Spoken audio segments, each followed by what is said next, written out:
This is Teachers Talk Radio, and you are listening live. This morning on the show, we are talking about Teach and Thrive learning circles. We are thinking about how we can use them to improve our well-being and how they can fit into our existing CPD schedule.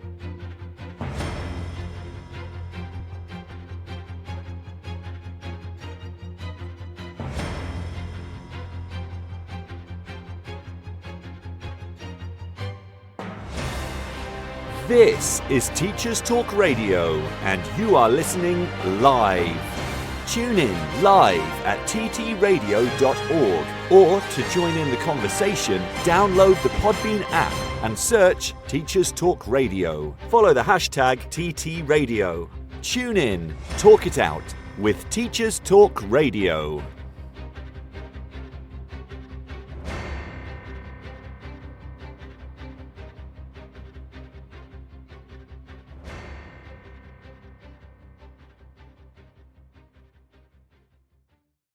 A very good morning to you. It is Saturday, the 15th of November, 2025. It is 9 a.m. This is the Saturday Breakfast Show here on Teachers Talk Radio with me, your host, Darren Lester. Let's start the show, as we always do, with a bit of a check-in. How has your week been? We are now firmly into term 2, or autumn 2, or the second half of the first term, however you call it, and counting down to Christmas. Now, not going to lie, I've been counting down to Christmas since January. In fact, I've been counting down to Christmas since Boxing Day, with Christmas being my favourite time of year. I always like to have that countdown going on. But in schools, we are well and truly on that slippery slope now towards the next big holiday. Our primary colleagues will be getting nativities and Christmas plays and all sorts of fun things happening. Secondary colleagues, particularly those in languages, will be looking at all of the different holidays, all of the festivals that happen around this time of year, integrating those into their curricula. It's a really good time, I think, to kind of get our young people in touch with culture, in touch with the humanities, I suppose, and really think about kind of where we've come from. But it's also quite a scary time of year. I always find it quite scary because autumn term is always the longest term. It's the term that you kind of struggle your way through, the term that you wish would end because you know that the rest of the year is kind of a relatively smooth slope towards the summer. But then you realize that it is the slope towards the summer, and that at no point again in the year will you have a longer continuous period with your classes than you do right now. And it's kind of, for me, it's always been a bit of a checklist of, have I got through everything? Am I on track with my medium-term planning, with my yearly planning? Am I going to fit everything in before speaking exams at Easter, before the written exams in May? It can be a very, very stressful time, I think, just because we know that we won't get this stretch of time with our examined classes again. So this is why I'm on a bit of a well-being kick at the moment. Last week, if you weren't here, if you hadn't heard it, we did a show about reading for pleasure. And I did suggest that those of you who were tuning in, let me know how you got on with a challenge to pick up a book and read.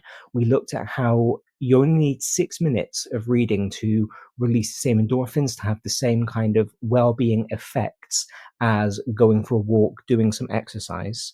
So I challenged everybody to try and read for 6 minutes a day. I hope that you hit that. I did. Even on days where I didn't think I would, even on days where it had been incredibly busy and I found myself just crawling into bed, I did manage to keep my eyes open for those extra 6 minutes to do some reading. Other days it was longer, but I met my challenge and I feel good about it because, setting yourself a goal and achieving that goal is always really positive for a mental boost. And I think that's something that we forget about in teaching, because we get so caught up in stretch and challenge. We get so caught up in this idea that if your children can do everything that you have set them to do. If they can breeze through the work, then it wasn't challenging enough. They have to fail in order to show that your lesson was challenging. We can forget what it is to set ourselves up for success. And that's why I quite liked the 6 minutes. Not only because it was backed by science, and we like a bit of scientific backing here at Saturday Morning Breakfast, but also because 6 minutes is easily achievable. 6 minutes is nothing realistically, and I do think it is quite easy to fit that into a day. Now, I'm here with the caveat that I'm not a parent. I'm just a me, so I've got a relatively easy home life. I teach online, so my schedule is very flexible. I fit my lessons kind of around what my students want to do. And so I do sometimes find, there might be a day a week where I don't have any actual face-to-face teaching at all, and everything that I'm doing, all of my teaching is conducted via email. There may be nothing synchronous. So, I recognize my privilege, I suppose, in that my schedule allows me to be a bit more flexible than those of you who are in a school 7:30 till 5:30 at the earliest, 5 days a week. So there is that. But I do think, 6 minutes is, or has been for me, relatively easy to find. And setting myself up for that small victory every single day has been really motivating because it has reminded me of what it is to achieve. Not every victory needs to be massive. Not every victory needs to be years of work in the making. Sometimes just a small boost is what you need to get through. So that was what we talked about last week. The week before, we discussed why we should be putting teacher wellbeing into the center of policy and practice, and why we should really make it our priority, because even though we tend to prioritize student well-being, the teachers are hopefully the ones who will always be around. Our students are with us for such a short time, which is why it's important to prioritize their well-being, because we don't get a lot of time to have that impact on them, to help them. But the teachers are the ones who will stick around. The teachers are the ones who are there year in, year out, for decades at a time, particularly in the current job market where nobody is really moving on. And so it's the teachers who are the ones who really need to be looked after, who need to be that teaching and learning community. And so that's why I think all schools should have teacher wellbeing right at the center of their wellbeing policies and practices. Then today, we are concluding this little triad on teacher wellbeing by talking about Teach and Thrive learning circles. Now, I'm not going to lie, I do not like that name. I find it a little bit twee, if I'm honest. It makes me think of a knitting circle, which is not something that I wish to be a part of. No offense to anybody who does knit, it's just not my thing. And I also think, given my lack of coordination, it would be quite dangerous if I were part of a knitting circle. But it's the correct term for it. Circle as meaning a group of people who get together and have a shared interest in something, dates back in English to about 1714. And it was always a secondary sense of the Latin word circulus, which is where our word circle comes from. Circulus meaning predominantly small circus, but also a group of people who have a shared interest, because if you went to the Circus Maximus, then you had a shared interest in the racing, and so you all gathered to watch that. But I don't know, there are some connotations of it at the moment that just to me make it seem a bit twee. But that's what the technique is called.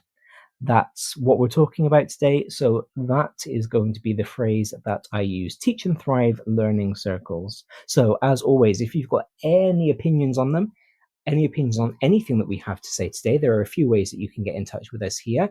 You can text straight in to the show if you are listening live via Podbean. You've got a nice little window where you can text me. I will read your message out live on air and we can engage that way. If you are over on Blue Sky, you can message me there. I am at Mr. D Lester. That's MIDLESTER. That has to be a public message because I'm not doing that face verification thing that you have to do to open up your DMs. I don't particularly want to upload my face onto the internet. Thank you very much. Well, other than the places it is already.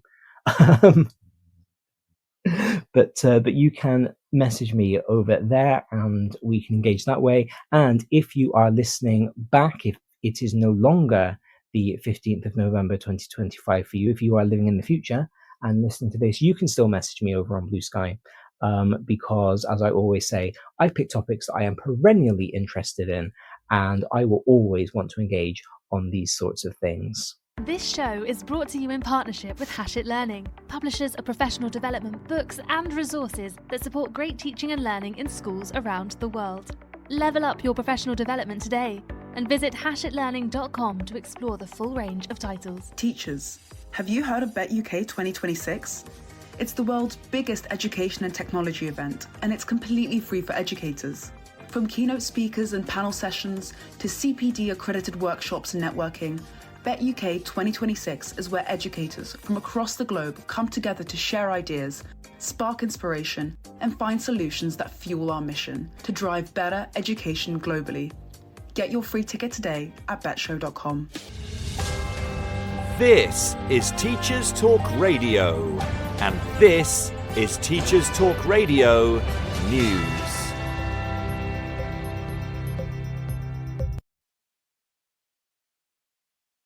BBC Scotland reports that an East Dunbartonshire secondary school with more than 1,300 pupils has been found to pose a substantial risk to life from fire, according to a fire safety report.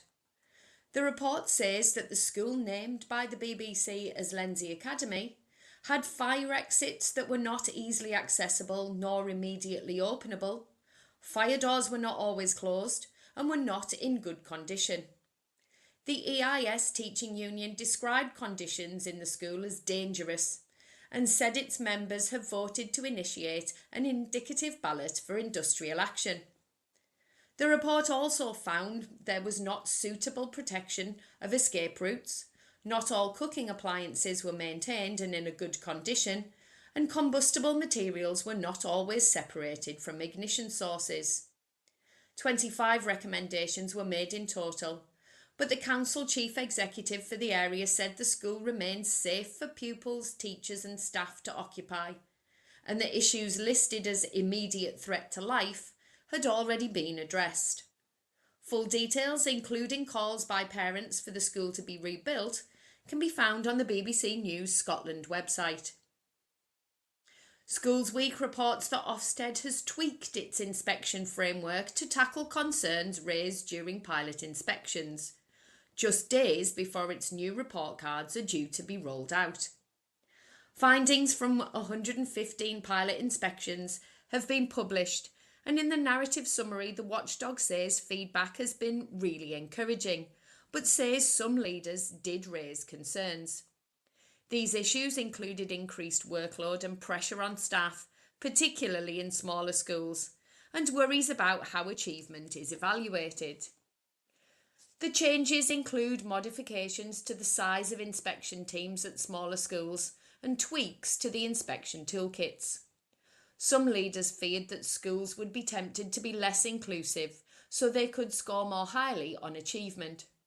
Ofsted has added the word typically to one of its expected standards for achievement, which may be an attempt to address this. The toolkit now reads, on the whole, pupils achieve well. Typically, this will be reflected in their attainment and progress in national tests and examinations, which are broadly in line with national averages, including for disadvantaged pupils. Full details on the tweaks can be found in Schools Week. The Francis Review has been covered by a range of media outlets, including TES, Schools Week, and many mainstream news sites. However, one article in Schools Week has focused on ministers' acceptance of one of the review's key calls: to bring religious education into the national curriculum. Professor Francis's review has called for government to set up a task force to develop a national curriculum for RE, but ministers have said the sector must reach consensus on whether this is achievable. Currently, all state schools must teach pupils the subject up to the age of 18, but the syllabus is determined at local authority level. The sector is to be invited to form a task and finish group led by Dr. Vanessa Ogden, CEO of the Mulberry Schools Trust, and panellists on the Francis Review. More details and comment from Teachers, Leaders and Humanists UK can be found on Schools Week. Just as the Curriculum and Assessment Review considers the role the arts play in the economy and how engagement with these subjects can be promoted, the BBC reports that all music courses are being suspended for new students at the University of Nottingham. In an announcement in the last week, the institution said it was also suspending modern language courses and proposed to reduce its nursing offer. Students currently on courses will be supported to complete their studies.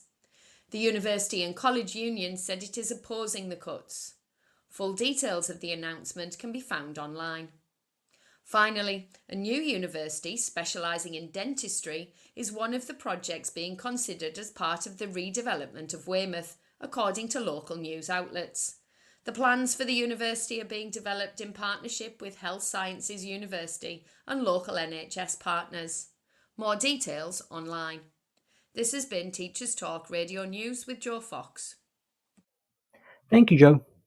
Okay, let's kind of situate this concept of teach and thrive learning circles. And before we even think about what they are, let's think about why we need them, why I've had this kind of mini focus on well-being for the last 3 weeks. And this will not be a surprise for you because I've banged on about this before. It's forming a relatively large part of my thesis, and that is teacher attrition. It's the fact that within the first 5 years of the career, a teacher is likely to leave the profession. Stats from the US suggest that it's anywhere between 40 and 50% of new teachers will leave within the first 5 years. Those statistics are replicated across the English-speaking world. So we see the same things coming out of the UK, coming out of Australia, and even across Asia, in Japan, in China, in Vietnam, in Korea. We have this same kind of pattern. We are hemorrhaging talent just as they start kind of gaining traction in the profession. Because let's be honest, the first 5 years in any new job, in any new career, are really hard because you are finding your feet, you're getting used to it, you are trying to figure out what's going on, the politics of everything. And if you kind of give up before you hit your stride, you never find out what kind of professional, what kind of teacher you are going to be. It also means that our students lose continuity, because every time a teacher leaves, every time there is a departure, then relationships are severed, routines are disrupted, things change. And we know that children like continuity. We know that children like when things remain the same. Now, that's not to say that people shouldn't leave the profession. That's not to say that we should use but think of the children as a kind of emotional blackmail for keeping somebody in a job that they are deeply unhappy in, or in a workplace that they find deeply toxic. But the fact of the matter is, we lose that new talent very, very quickly, and it means that we have very high turnover rates. And it also means that we don't have generations of seasoned teachers coming up, because people are leaving the profession before they hit their stride, before they gain that experience that is so crucial to good teaching. Teach and Thrive learning circles are a way of not combating that specifically, although it's, part of the toolkit that you might use to combat that attrition, but it's a way of making new teachers feel valued, feel accepted, and feel like they can thrive. What I, as a seasoned, experienced teacher, find frustrating, if I'm very honest, is that so many of these wellbeing initiatives are aimed at early career teachers. And I don't say that because I've got anything against early career teachers. I've already spoken about how those first 5 years are very difficult, how we need to nurture them, how those of us who have stuck it out for longer need to be part of the solution, of how we stop them from leaving, how we stop them from quitting. But we also need help. We also need to feel like we're thriving, instead of just, let's make it to half term, let's make it to Christmas, let's make it to Easter, let's make it to summer. And I think while all of the research into Teach and Thrive learning circles is aimed at and is based around early career teachers, it's based around those first 5 years to combat attrition. I think there is a lot to be said for using them for more experienced, older teachers in order to combat the attrition there. I don't have the stats for teachers who leave after those first 5 years, mostly because they're not very prevalent. Again, all of the research, all of the focus seems to be on the early career teachers who leave. It's sort of assumed that if you make it to year 5, you will be a teacher for life, and we can just then kind of let you get on with it while we focus on those early careerists, which I think is unfair, because I think it devalues the experience, it devalues the knowledge. But let's be honest, but frankly, it's me being cynical. Let's be cynical for a second. We know that those early career teachers are cheaper. So it does kind of make more financial sense to focus all of our well-being on them and try and keep them happy, try and keep them in the profession, than it does to try and maintain those who are more expensive later on in their career journeys.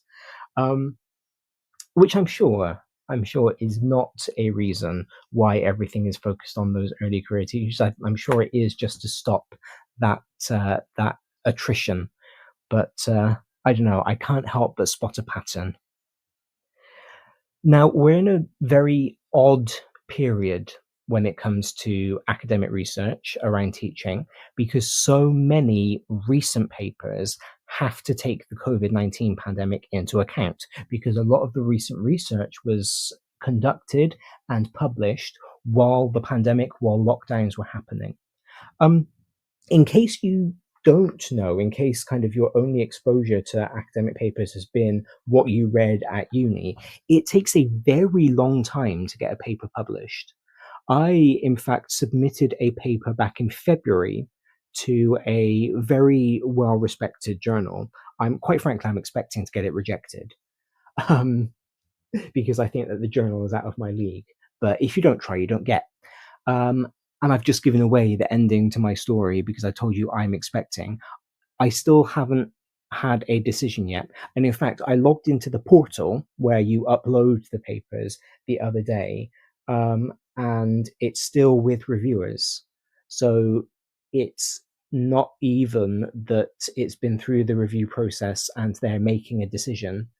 We are still now, 9 months later, waiting for the reviewers to be done with it. Now, to be fair, the subject of this paper is incredibly niche. I'm not sure that anybody apart from me would want to read it. And I'm the one that wrote it, so I can't blame them. But this is how long it takes to get an academic paper published. And so it's no surprise that we have got a lot of research still kind of focusing on the pandemic at the moment. But if I make reference to that throughout this, it's because that's when all of this research was conducted. And, it is just something to think about. We have had a text come in. I cannot read that on my small screen. This is from Jelaine. I hope I've pronounced that correctly. Good morning to you. All from Ethiopia. How cool. I don't think we've had a listener from Ethiopia on the show before, so that's awesome. I'm wishing you a good morning. I actually don't know what the time difference is between the UK and Ethiopia, so I don't know if it is morning for you. But regardless of whether it's morning or afternoon, I hope you're having a great Saturday. Thank you for texting in. Thank you for listening. And I hope that you enjoy the show. So, COVID-19 did have a massive impact on teacher retention and teacher attrition. Because our physical classrooms shuttered, we had to very quickly learn how to use Zoom, how to use Canvas, how to use Google Meets, how to use all sorts of these online tools that we were not particularly prepared for. And in many cases, it was literally overnight. I remember that we had the announcement on the Thursday, and I remember this because I was on boarding duty in a boarding house when the announcement came through.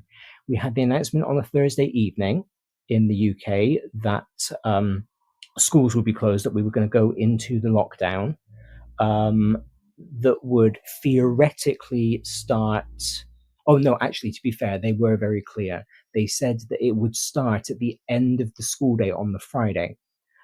So we went through the Friday as a normal school day, sort of in person, but we were preparing for things. We were making sure that we had everything ready to take home with us. And then the Saturday morning at 8:30 a.m., I had my first online lesson. I was teaching in an independent school, so we had lessons on Saturday mornings. So for me, it was literally overnight jumping from, oh, now I'm teaching you in person to, okay, now I'm teaching you online. And there came with that, for all of us, a lot of fear, a lot of uncertainty, in some very regretful, very sad cases, some grief, because, many teachers lost friends, family, colleagues.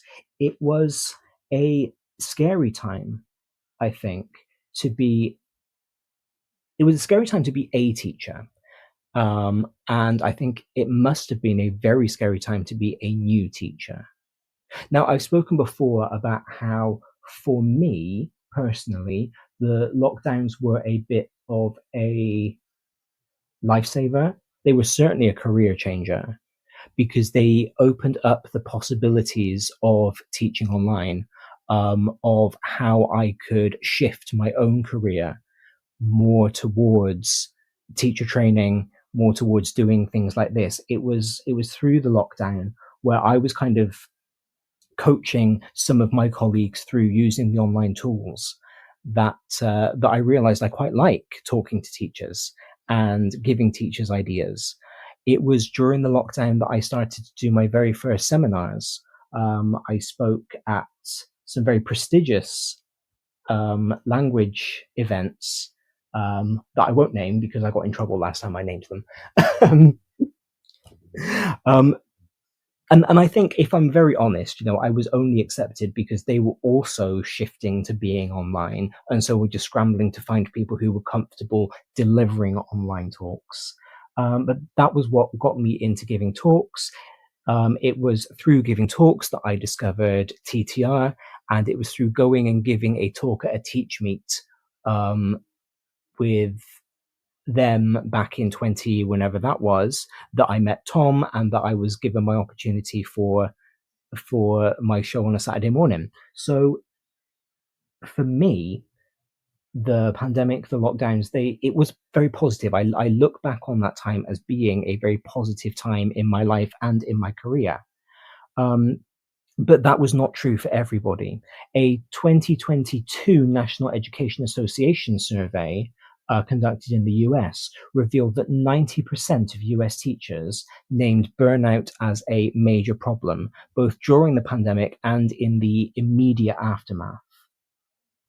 And over 50%, not 50% of that 90%, but 50% of the respondents had contemplated leaving the profession earlier than they had planned.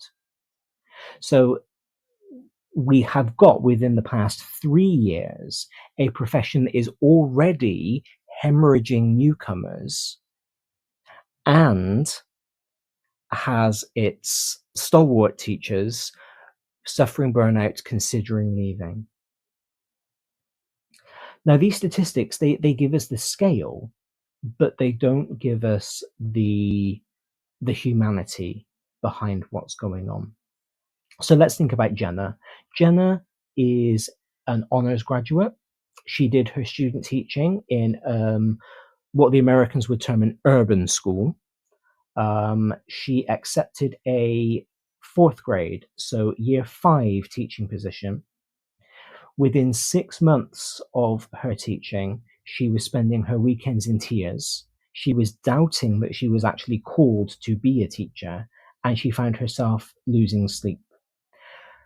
She felt like she was treading water. Lesson planning consumed her evenings, paperwork consumed her weekends, parent emails piled higher and higher and higher, and all the time she was trying to support her young people. She didn't really get a lot of support from her senior management. When she was observed, it felt like she was being nitpicked rather than supported, rather than coached. And that's just one person out of the tens of thousands who might be within those first 5 years of the career. And so behind those statistics, behind that 90% of teachers naming burnout, behind the 50% of teachers thinking about leaving, we have individual people. We've got people just like us who are actually feeling these things. And the reason that people are feeling these things is because the support systems that we have in place, they just don't work. If they did, then people wouldn't be feeling like this. So most induction programs offer some kind of orientation. They offer sporadic mentor check-ins, because being an ECT, sorry, my head is still in old terminology. Being an ECT mentor is in addition to your regular teaching and tutor groups and duties and running detention and being head of department and everything else that you've got going on. It's not a specific job. It's not a specific role. It's just somebody who is interested in doing that, taking it on. And so as much as they may want to, because every ECT mentor that I've ever met, including my own back in the day, they have been wonderful, compassionate, dedicated people who have wanted the best out of their newly qualified teachers, their early career teachers, but there are time constraints on what they can actually do. And of course, there's the occasional inset day where you get a bit of professional development that is geared towards the whole staff body and not specifically what you need. Oh, or even worse, you keep being sent on behavior management training because that seems to be the only thing that is ever offered to early career teachers, when in fact what you want is training on how to write reports, or how to send parent emails, or what you should be doing with your data. Because all of the CPD is very, very samey. And we're finding that at the minute. I'm struggling right now to find CPD that isn't about AI. I want CPD about a whole range of different things. You know, I've got the time at the moment to go on every course going, but I struggle to find ones that are actually interesting and relevant, because CPD does tend to ride waves of popularity. And so it all becomes quite samey. And so everything that is offered is very well intentioned. It wants to get the best out of our new teachers, but it's very rarely sustained because of the situational constraints. It's very rarely relational. You don't really get to build up a mentor relationship with your mentor. And it's very rarely human-centered.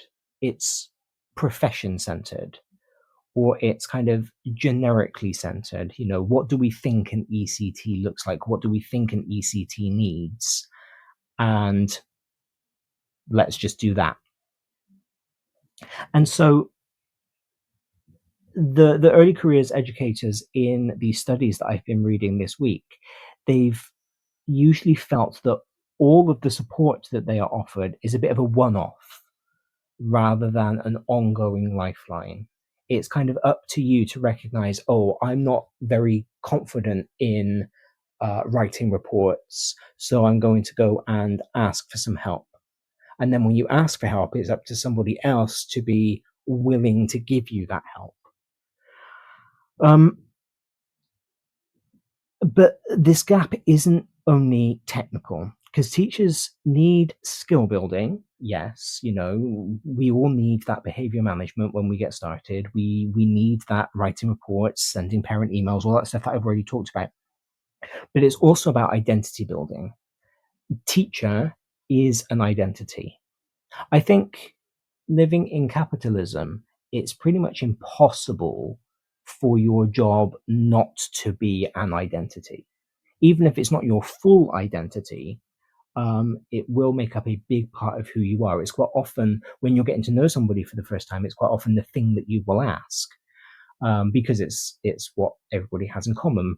Lots of people have jobs. I would posit most people have jobs. And so it is how you come to define yourself. But if your identity is being wrapped up in your job, then if you are struggling with your job, if you feel that you are failing in one area, then your identity starts to crumble. You start to get a lot of doubt about who you are, whether you're cut out for it, what is actually going on with you. And that's when issues with burnout, issues with anxiety, issues with mental health really start to kick in. And so, as I said last week, teacher wellbeing needs to be a non-negotiable. As I explained the week before last, it needs to be just as embedded within a school culture as student wellbeing and even as curriculum matters. Because proactive, humane support of our early careers teachers isn't a luxury. It shouldn't be that they are rocking up to the ECT conferences and going, oh, I'm so lucky because my mentor checks in with me every day and we have weekly meetings and she helps me write my reports and it's great. That should be a norm. Teachers need places where they can go and where they can say, oh, do you know what? My lesson just now with Top Set Year 8 was a complete train wreck.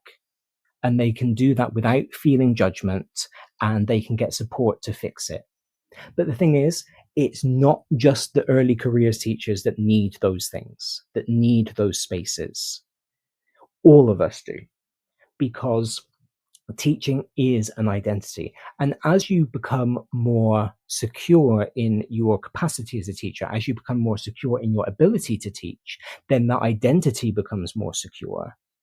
And it takes a lot more than one year 8 lesson going wrong to shake it, but it can still be shaken. And like I've said, if we're going to make sure we are keeping the experienced talent in our classrooms, we need to make sure that we are supporting them just as much as we are supporting the early careers teachers. And this, of course, is where our TTLCs, our Teach and Thrive learning circles, start to come into play. This show is brought to you in partnership with Hachette Learning, publishers of professional development books and resources that support great teaching and learning in schools around the world. Level up your professional development today and visit hachetlearning.com to explore the full range of titles. Teachers, have you heard of Bet UK 2026? It's the world's biggest education and technology event, and it's completely free for educators. From keynote speakers and panel sessions to CPD accredited workshops and networking, Bet UK 2026 is where educators from across the globe come together to share ideas, spark inspiration, and find solutions that fuel our mission to drive better education globally. Get your free ticket today at betshow.com.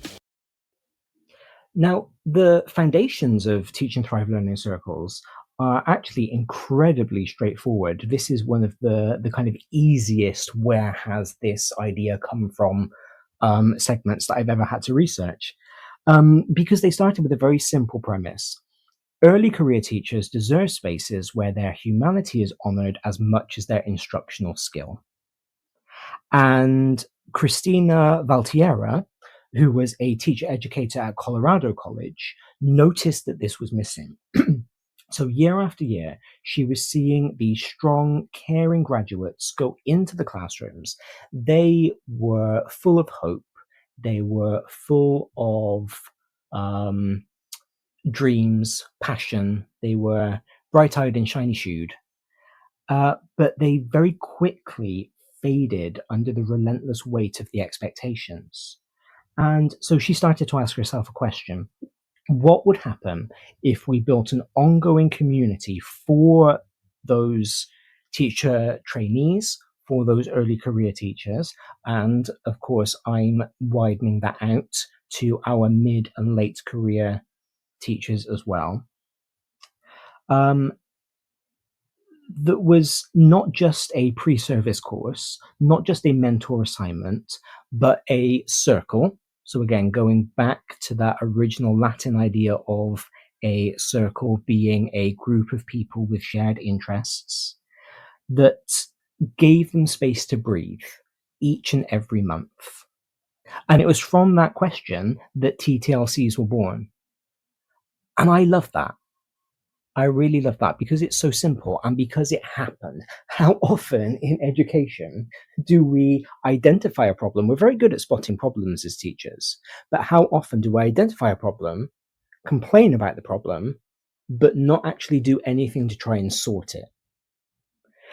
A few months ago, I did a show that looked back on Samuel Pepys' view of education from the 1600s. And he, as a layperson, not involved in teaching, was complaining about a lot of exactly the same things that we complain about because, as I concluded in that show, very little actually changes.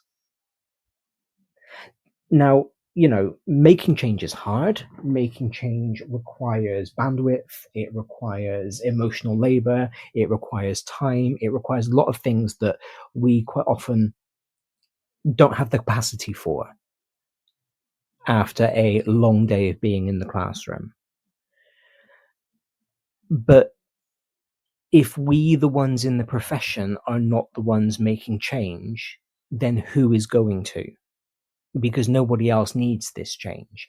It can't be up to Sharon, who is behind the counter at Tesco, to change how education works, because that's not her job. But it is mine as a teacher. And it is mine as somebody who is interested in talking to teachers and who is interested in teacher well-being. So, we actually have to take some action. So picture this. I'm channeling my inner Golden Girls right now. Picture this. Sicily, 1882. Or maybe a Thursday in 2025. There are 8 teachers. They are ECTs from across the country. They all log into a Zoom meeting, a Google Hangouts, a Teams, whatever it is that they happen to have in common. Also, as a bit of an aside, this would be facilitated if schools could agree on what platform they were using for online meetings. I attended something this week where they sent out the feedback form via, I think it was via a Microsoft form. And they then, bless them, had to send out 3 more emails after people had said, in my school, we don't use Microsoft, we use X, Y, and Z. So we ended up with about 4 different versions of this form, which must be a nightmare for them to try and collect the data from. So, if we could come to a consensus, that would be quite good. But that's down the road. Their cameras flicker on. They are tired. There are weary faces, but they smile because these familiar names flick up into the Brady Bunch style grid. Oh, I'm just channeling all of my 60s, 70s, 80s sitcoms today. One of these teachers sips on some tea. Another adjusts his earbuds after he's kind of corralled his toddlers into bed. A third one just kind of slides her pile of marking to the side out of camera so you don't know that that's what she should be doing instead of being in this meeting. But instead of switching on the PowerPoint, the facilitator, the one who called to the meeting, the ECT mentor who has been at this job for 35 years, just starts with a question. How are you feeling? How has your month been? Or maybe starts with an invitation. Close your eyes, notice your breath, and let the noise of the day just settle. Then there's some silence. And then the facilitator invites one joy and one challenge. We're kind of going back to primary school marking right now. 2 stars and a wish. Tell me something good from the month and tell me something that you have found difficult in the month. And we're going to go around the circle, or the grid, I suppose. And then one of the teachers shares that her reception class mispronounced the word hippopotamus. And, there's a bit of a chuckle because that's funny. And another one admits that she cried during her PPA because the photocopier jammed again. And she didn't know why that was enough to push her over the edge, but it did. And everybody is nodding, people are smiling, people are chuckling, and already everything feels a bit lighter because you recognize that everybody is going through the same things that you are going through, that everybody is having those joys and those challenges. And it's only after that grounding, after everyone has checked in, after everyone has shared, that the theme of the meeting begins. Because we've all been through meetings where there hasn't been a clear theme, where there hasn't been a clear agenda, and it's just been kind of a waste of time. So even in these things like TTLCs that are supposed to be a bit lower key, that are supposed to be a bit easier, there should still be an anchor. There should still be something that you are talking about. And that could be something like navigating parent communication that covers emails and report writing. It could be building an effective marking routine. It could be anything that teachers, both early and late in their careers, need some support with. And then again, you go around the circle, you go around the screen, you share some strategies, you share some small wins, you brainstorm solutions. You do exactly what we do here at TTR by taking advice, taking tips, taking ideas from other teachers. And then you do that for maybe 45 minutes, depending on how long you're setting aside for this meeting, of course. And then you end with a journaling session. So you end with the question, how am I growing? And what support do I need before the next meeting? So again, you've got a positive and a negative, if you want to frame it that way. You've got what am I doing to get better? And what support do I need to get better? There's no evaluation. There's no, have you all understood what I've been talking about today? It's just an authentic, structured sense of community. And so it's a really simple way to hold a meeting, but it's really potent as well. I said an hour. The research shows that TTLC meetings tend to last between 75 to 90 minutes, which I think is quite long. I understand how it can go on that long. I sit here for 90 minutes on a Saturday morning chatting to you all. When I do MFL Journal Club, that's an hour, and invariably we could go on for longer. I do wonder whether 90 minutes every single month is a lot of time for somebody to set aside. But then if it works and it's a good strategy, it's worth setting that time aside for. Paul has texted in, good morning to you. Paul has said, this is why I enjoy working in small schools. As long as the staff are friendly, this is always productive. It's much more difficult in larger schools, I'd imagine. Absolutely. This has been the difference that I found between primary and secondary. Because I've taught both. I trained primary, taught primary for 5 years, then transferred to secondary. And I did find that because in primary, the biggest primary school that I taught in was just a one form entry all through reception to year 6. So there were 7 teachers, including me. Then, 7 TAs and the head. So there are about 14, 15 members of teaching staff. I know that, you get some primaries that are much smaller, particularly if you've got like a one class that is all of Key Stage 2.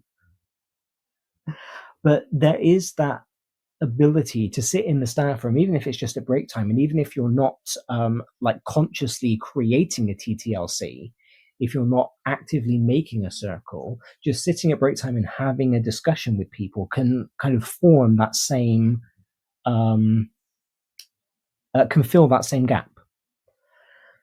I think that is harder in secondary because there are so many more people, and it's harder to find the people who are going to want to sit at break time and have that kind of positive, productive conversation, as opposed to sitting and moaning about how year 8 set 1 were really hard today and not looking for solutions, just looking to vent, or wanting to sit and talk about the weather, both of which are, perfectly adequate ways to spend your time and are necessary, but maybe not what you're necessarily looking for.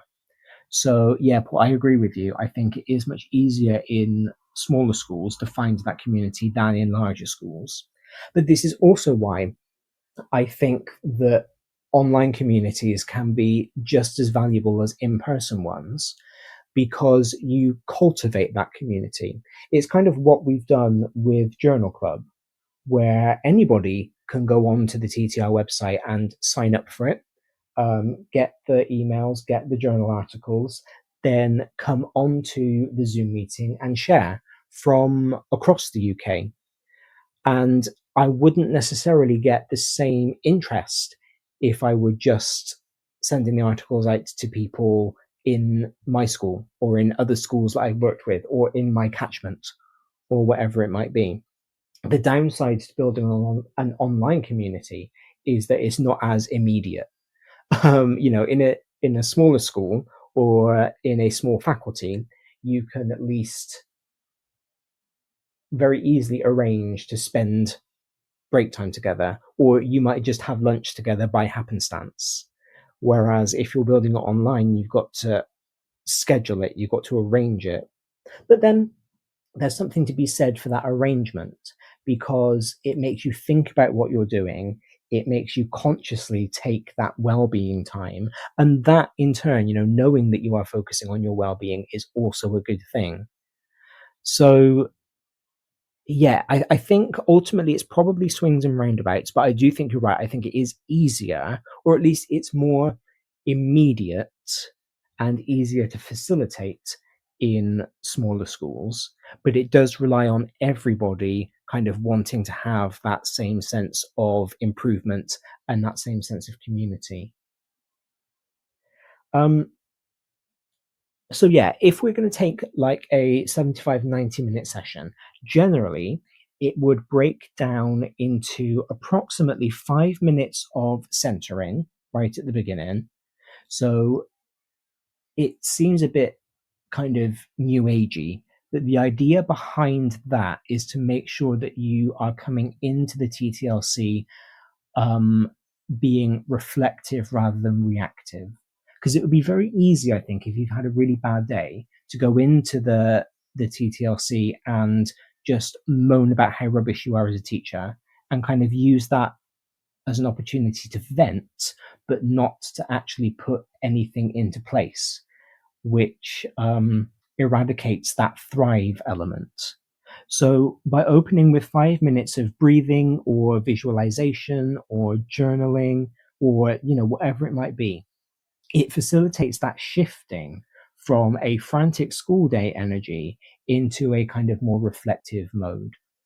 And this is where I do wonder whether TTLCs would work quite well immediately at the end of the school day. Like if you were going to organize one, particularly within your own school community, if you're in a small school or you're in a small faculty, I wonder whether at, I don't know, 4:15, that might be when you choose to start it straight away so that you come out of your school day very positively, as opposed to, at 7:30 at night when you've then been home and you've done all of your home stuff, and it's only just before you go to bed that you try to switch off.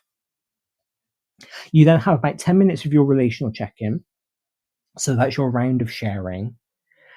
And this is also where it can be quite difficult and where you need a circle, I suppose. The more I think about it, the more I regret saying earlier that I didn't like the term circle because it is very fitting, but where you have that group of like-minded people who want to share, because it's important that everybody does share. If you're in a situation like this and you've got somebody who is reluctant to share, they might be feeling they don't want to because they're embarrassed to say what they want to say. They're worried about being judged. But to everybody else, it looks like they're judging. It looks like they're being standoffish.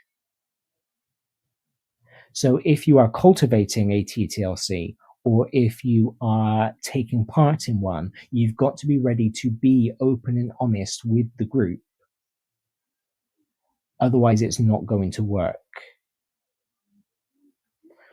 And I think honesty in teaching can be really difficult because we know that there are a lot of toxic teachers. We know that there are a lot of people who are just waiting for any weakness that you might admit to and are ready to run off with that to line managers, senior management, whoever it might be, particularly if maybe they are in competition with you for a promotion, particularly if they have something specifically against you. So it might be that if you are working in a larger school, you don't have one TTLC, but you have 4 or 5, so that people can choose not to share with people that they personally don't get on with so much, that they are suspicious of, who make them feel uncomfortable. And sometimes it's not even that another teacher, that one of your colleagues is particularly toxic. It's just that you don't gel with each other. And that can also make it difficult to share. So that's another reason why, it's good to have a choice. But you shouldn't flit from circle to circle. You should always be a part of the same one, because that's how you build community. That's how you build those relationships. So during those 10 minutes, you share the joys, the challenges, the funny moments, the small victories. You share positives as well as negatives. So again, it doesn't just become a venting session. It becomes a here is what's going well right now. And the reason that you share the positives, there are 2. The first is so that you acknowledge that you are experiencing positives. And the other is so that the people around you can learn from them.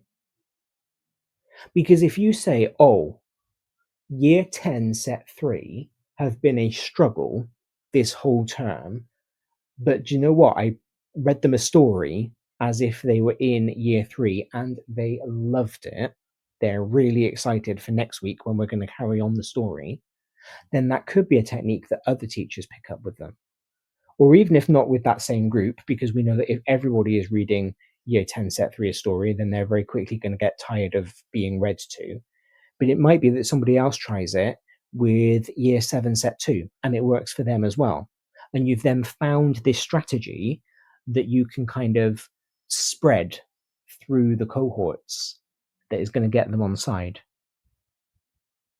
Then you have about 50 minutes of a topic of the week. And again, that needs to be relational. It needs to not be generic. It needs to ideally come from the members of the circle. So maybe each month whoever is facilitating, the NQT mentor, the experienced teacher, whoever it might be that is running these meetings, asks the members what they want to talk about, and you spend about 40 minutes talking about that topic. And it's not a lecture. It's not the same as me sitting here right now talking to you all about TTLCs.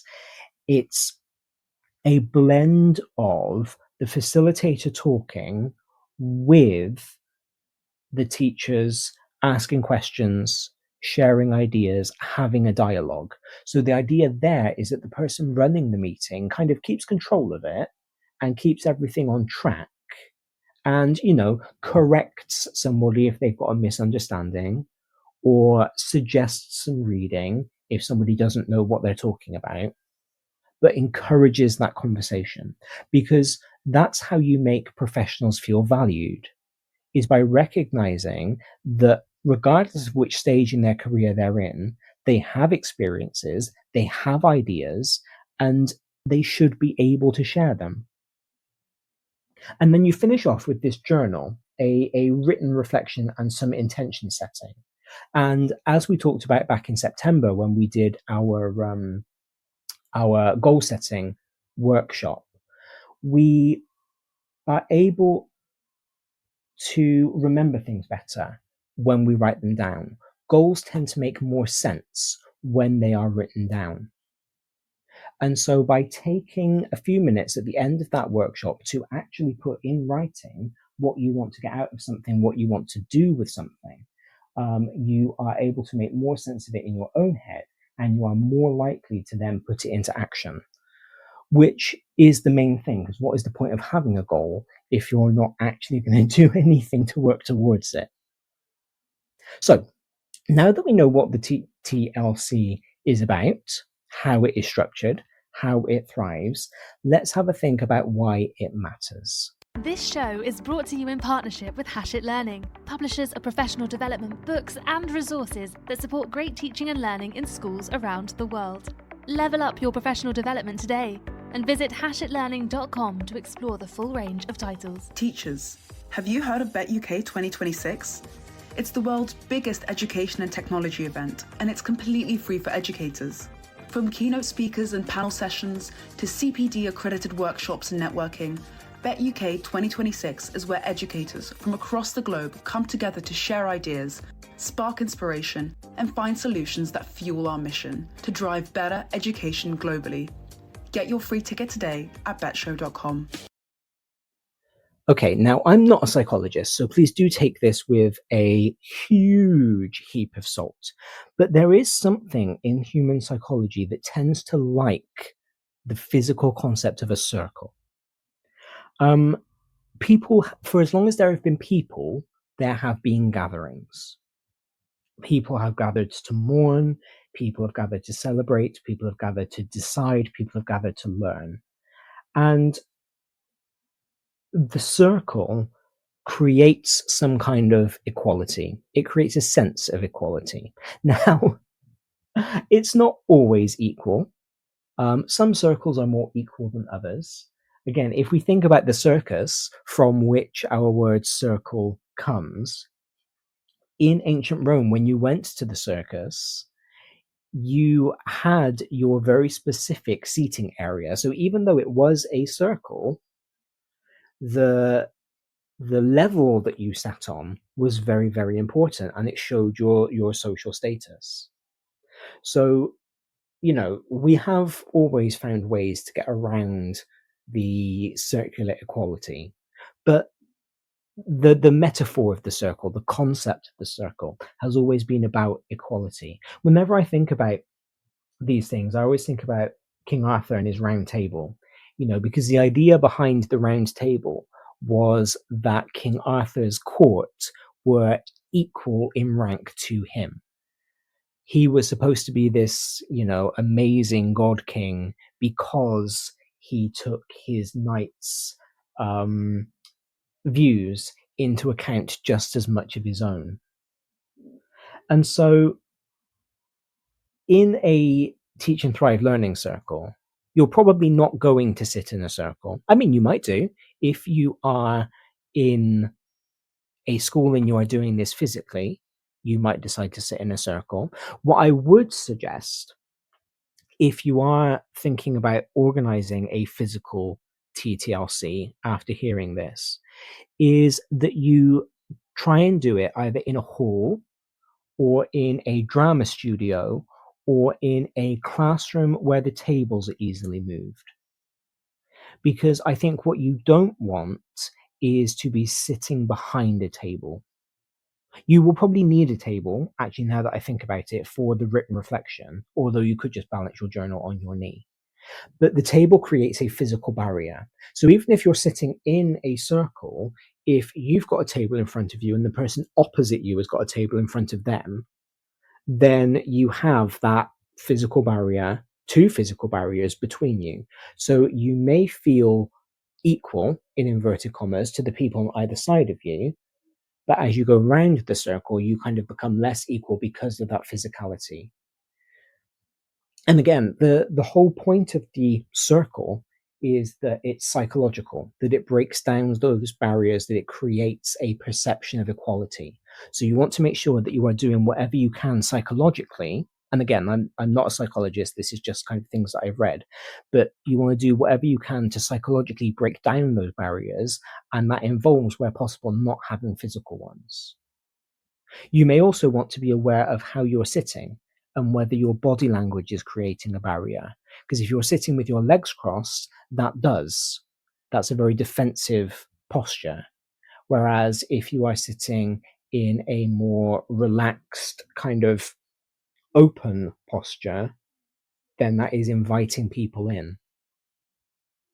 So there are all sorts of things that can stand in the way, I think, of a physical TTLC that ironically you don't have when you're online, despite the fact that you've got the barrier of the computer, of not actually physically being there. But I think what's interesting about that is the fact that you have all got that same barrier takes the barrier away. How many times can a man say barrier in 2 minutes? But the fact that you are all seated in front of a computer, in front of a monitor, makes it equal in a way that you all being seated behind a table doesn't. I don't know if that makes any sense. It makes sense in my head. So hopefully it does for you too.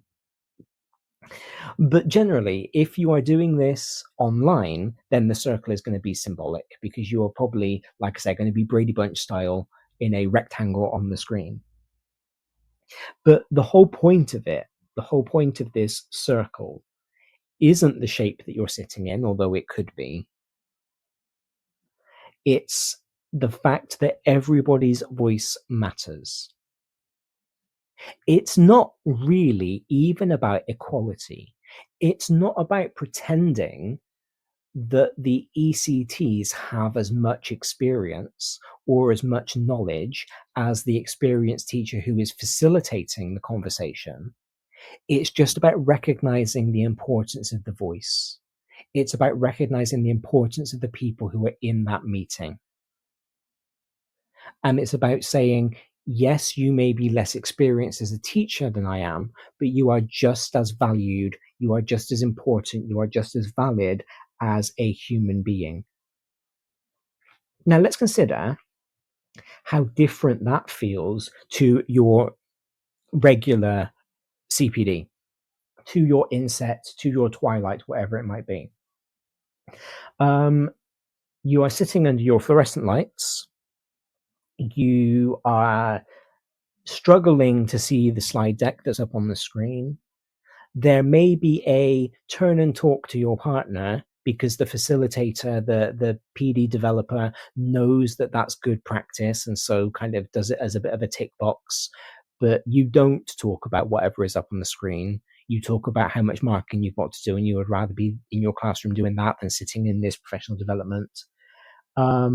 And then you sit and watch the clock until it's time to go, because you are not particularly actively engaged. Whereas in a TTLC, your listening is active. You are taking an interest into what is being talked about, because it is tailored to what you need. It's specific to your classroom. You've asked for some input on 3 stars and a wish marking, and so that's what the facilitator has organized. And you have built up relationships with everybody else in this circle, so you are interested. Maybe you don't speak to Mike outside of the TTLC, so it's been a month since you last saw him. You know that he was struggling with his year 13s because it felt like their subject knowledge was better than his, because he's teaching an A-level in something that he did at university 30 years ago, but that has completely changed since he did his degree and has come back as a career changer teacher. And you want to know how he's been getting on. So, kind of like Paul was saying earlier about it being easier in the small school, by creating this small community, you are invested. You're automatically invested in a way that you might not necessarily be in regular professional development. Somebody in one of the papers that I read said, I finally felt like I wasn't failing. And that really jumped out at me, because when you finally feel like your lesson's going wrong, you're falling behind on your marking, the typos in your email to parents aren't a sign of personal inadequacy. They are not your identity as a teacher failing, but they are just a stage of development. It's just human error. That relief is palpable. That relief you can feel. And having your peers admit to the same struggles, or having your facilitator who you admire admit that she was going through the same things as an early career teacher, or she went through the same things last week when she was ill and tired and just couldn't be putting up with year 11's nonsense. It rewrites that internal narrative. It changes it from I'm alone and I am rubbish, which I think we've all felt at different stages of our career, and it transforms it into this is what the career is and we're all in this together. And let's pause on that for a second, because this kind of being together, this co-creation, is a really important hallmark of the TTLC. Because the topics that are chosen for that 50-minute lecture, that is kind of the 50-minute discussion, sorry, it's not a lecture, it's very much not a lecture, that is chosen, delivered, facilitated, whatever you want to call it, by the person who has called the meeting. Those topics are chosen by the members of the circle. So again, it's relevant.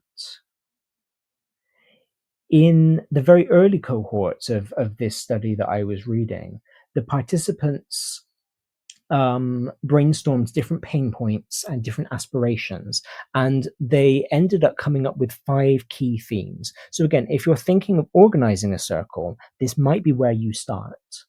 The first key theme that they wanted to discuss was early career development. So what does it look like to be an ECT and go through those 2 years? But then what does it look like to be a third year teacher? Am I ready to be a head of department in my 3rd year? I feel like I should take that leap, but am I actually ready? The second domain was maintaining purpose. So again, holding on to the why. Why am I a teacher? Why am I doing this? I can earn more money in another profession. What on earth am I doing? The third was self-care and well-being. The fourth was navigating toxicity, which I thought was really interesting and very worrying, that was important enough to be considered a talking point in a circle, that toxicity in teaching is so widespread that it needs to be a talking point. And then the fifth was cultivating efficient systems. So how to keep on top of your marking, how to keep on top of your reports, how to keep on top of your gradebook. And within that scaffold, each circle then tailored its own subtopics to what its individual members wanted or needed to know. So, maybe it was hacks for marking, maybe it was handling conflict, maybe it was celebrating small wins. And having that flexibility there kept relevance high and ownership strong. Now, if you are an older teacher thinking of launching a TTLC, you do have to be ready for the additional workload that this puts on your plate. Because it's not that you can sit down in August and plan out your 10 TTLC meetings for the academic year. Because you've got to be adaptive to what your cohort asks for. So, plan a month in advance, finish one meeting, and then the next day plan the next one, absolutely. But realistically, you can't plan more than that month in advance. Otherwise, you're not being adaptive. You are not meeting those needs. And this is taking us then beyond pedagogy into whole person support. And I think that this is where it can be difficult to get late career teachers on board. Not that long ago, I did a show sponsored by the NCLE, and I was joined by Joe and by Sylvia and by Maud, and we were talking about the best CPD for language teachers. And I opened that show by talking about what we wanted to get out of our professional development. All four of us are relatively late stage teachers. We've all been teaching for quite a long time. And what came up the most often was CPD, where we had techniques, where we had printables, where we had actionables that we could take immediately into our classroom. So CPD for later career teachers, or what later career teachers think they want from CPD, quite often looks like things to make my job easier, or things to make my job different so that I'm not just delivering the same lessons that I've delivered for the past 20 years. How do I make this more interesting? So it might be quite difficult to convince later career teachers to be on board with CPD that is part of your personal development, that is part of your identity development. Because as we get older as well, we have different aspects to our identity. And it could be that the teacher identity is a smaller portion of that, because your identity as a parent, as a football coach, as a fisherman, maybe your family life, your hobbies, your extracurriculars, they all begin to take increasing importance in your life. So it might be that they don't want to put as much effort, as much development into their teacher identity as younger teachers. But it is still important, because even for those of us who have been in the profession for a while, teacher is still part of our identity. It might be a shrinking part. If you're getting closer towards retirement, it might be a part that is starting to disappear, but it is still part, and so it is still important. So where our traditional CPD quite often asks, what instructional skills are you missing? TTLCs ask, how are you doing as a person? And even if you are a later career teacher, you are still a person, operating as a person. You still have feelings about how your lesson has gone. And that's what's at the center of this circle. Both of them matter, of course. What skills are you missing and how are you doing are both important, but the sequence matters as well. Because when your emotional bandwidth is depleted, then your new strategies are not going to stick. This is why I always find it really odd that so much CPD and so many inset days are crammed into the summer term. I understand why, the summer seems a bit lighter. Maybe year 11 and year 13 have done their exams, they're gone. Teachers have got a little bit more time in the day. But when you're at the end of that summer term and you are tired and you are ready for the summer holidays, nothing that you learn in a summer inset is going to stick. The issue, of course, is that teachers are always frazzled. We're always tired. So that's not a great reason to think about your timings. But centering well-being first, putting well-being in the center of your policy, of your practice, means that technical learning needs to land on fertile soil. I'm not quite sure why I'm going with this kind of planting metaphor when very clearly a TTLC should be run through a knitting metaphor. It's a circle, but I don't know. We've only got 8 minutes of the show left, so I'm not going to change my metaphor now. But can you imagine telling a frazzled first-year teacher, oh, here is a 40-page rubric that's going to improve your lesson alignment? They're not going to read that. How many times have you been given an updated staff handbook on the first day of lessons and told, I need you to read this and then sign the form that says that you've read it by next week? And you are already up to your eyeballs in attempting to plan the first 2 weeks of lessons and getting used to your new timetable and getting used to your new tutor group and.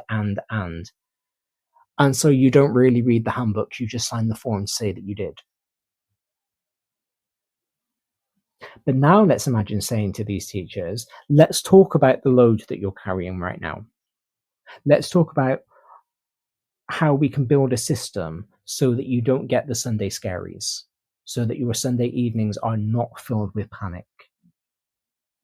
Which of those approaches invites growth? Which of those approaches makes it feel like teaching is a sustainable career?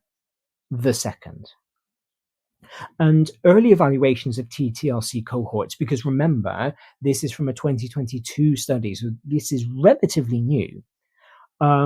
It shows that there is increased self-efficacy amongst teachers. Teachers who take part in these circles believe that they can impact outcomes. We have lower reported burnout symptoms. And we have a stronger sense of professional identity. I see myself as a teacher who grows. That's a direct quote from somebody in this report. And so while we do need more large-scale data, the qualitative journals that these teachers have been keeping have been full of statements such as, I leave every meeting feeling a bit lighter. I can finally see growth as normal, not failure. The final quote that I've pulled out is one that really struck with me. A first-year teacher, American school year starts in August, okay? And then this person wrote, this circle is why I stayed through December. So starting in August, this person was already ready to leave the profession by December, and it was the TTLC that kept them there.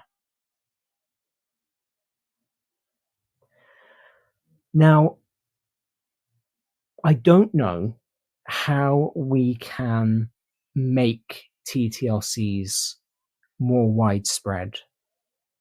There have been suggestions in the US that this be done, that they are seeded through every district, that new hires are automatically linked to a circle, that retired teachers train as facilitators, that graduate programs embed circles as field experience anchors. I think that's probably the easiest one to implement, that universities create these circles and they then have them during the teaching practicum, and maybe then they continue to exist even once that cohort has graduated and is in employment. It could be something that you do within your individual school. And again, maybe if you're in a bigger school, you have 2 or 3 individual facilitators. Maybe it's something that you could just try in your faculty if you're a head of department. Let's say you're head of history and politics. They tend to be seeded together at the moment, and you've got 6 teachers. And so maybe just within your department, you open up a Wednesday afternoon faculty meeting, and that's instead of one of your other faculty meetings in that month, and that becomes your circle. Maybe you open it up as the head of department, but you pop your second in department in charge of it, and you don't attend the meeting because maybe the people who are under you don't particularly want to open up about how they're struggling in front of you as their line manager. And maybe you attend the one that is created for heads of departments.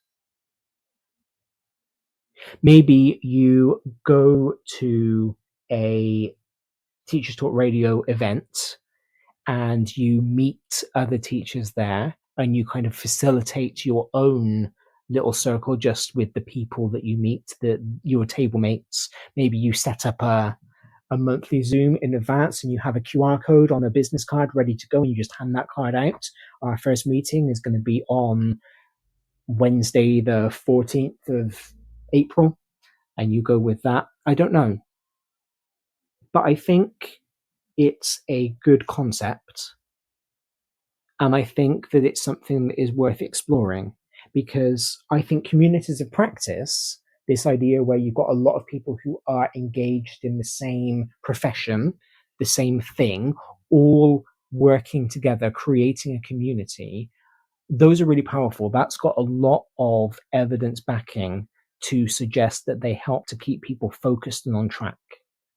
And I think if we can take that idea and turn it into a model for well-being professional development, as well as professional development, then we are on the right track to keeping teachers happy and healthy. And of course, this doesn't just have to apply to teachers. I know, as I always say, we've got a lot of people who listen to Saturday Breakfast who are not teachers, but who work with children in different ways. So maybe it can apply to you in your context. Maybe you are a teacher, but actually as the coach of the Saturday morning under 15s, you also are not sure how to best coach your team. So you try and create a TTLC with other coaches. Probably wouldn't be called a TTLC in that case, because that's a Teach and Thrive learning circle. It might be a CTLC, a Coach and Thrive. If you're a writer, it might be a WTLC. But whatever it is, I'm sure that this idea of creating a community where you focus on improvement, and improvement is embedded in the reason for having the circle, is going to be of benefit. Hopefully, this has been interesting for you. Hopefully, you've taken something out of it. Next week, we're actually still talking about CPD. We're talking about webinars next week, because webinars have kind of taken over as professional development. And I know that in MFL, there's a very famous, a very well-known series that happens every year that used to be in person, is now in webinar form, and people are starting to ask, when are you going to be in person again?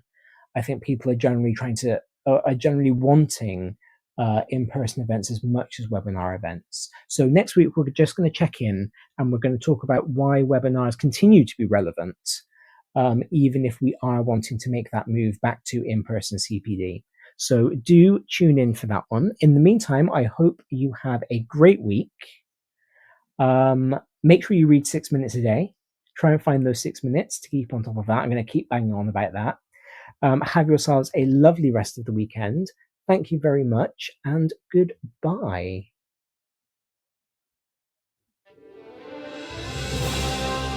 You've been listening to Teachers Talk Radio. Tune in live and listen back at ttradio.org. We look forward to hearing from you next time. on Teachers Talk Radio.